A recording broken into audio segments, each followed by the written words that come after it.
Luca Martinez, a renowned criminologist, has dedicated his entire career to solving eerie and inexplicable crimes, alternating high-tech investigations in megacities with cold, mysterious and legendary villages.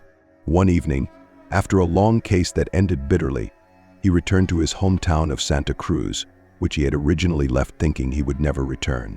The town had always seemed strange to him, even a little frightening, as if the very walls of the old houses whispered dark secrets that would be better left untouched.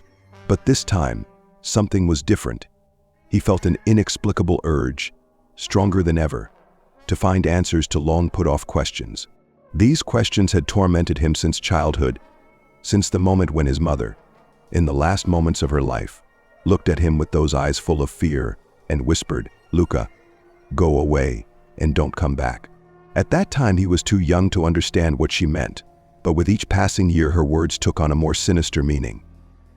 When he arrived in the town, the silence of the night and the solitude of the old streets awakened in him a feeling of unease that he could not shake off. During the day everything looked familiar, but at night it seemed to him that the shadows took shape and the town lived its own life.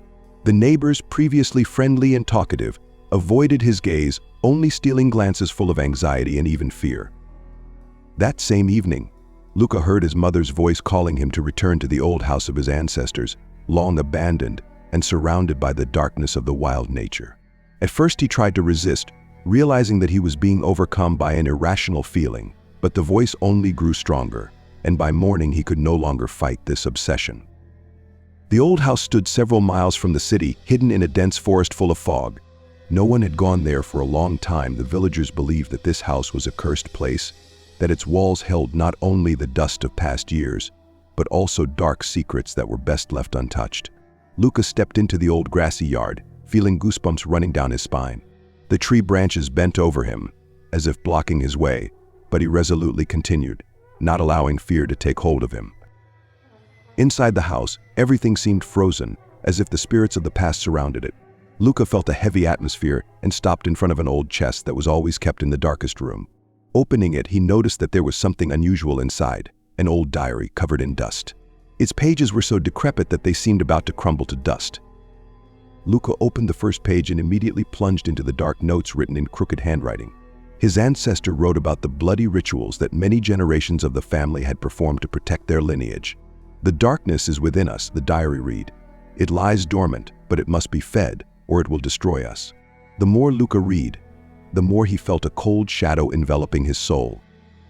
The entries became more and more explicit, describing the sinister rituals and horrific sacrifices that this legacy demanded.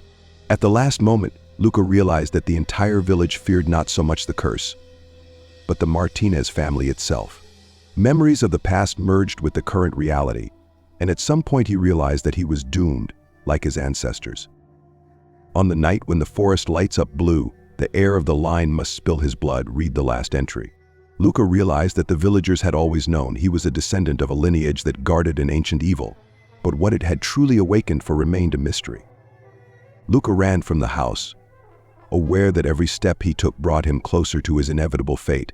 That night was coming, and with it the entities that were waiting for their victim to return. That same night, an ominous scream was heard in the forest, and the stars illuminated a path that no one else could pass.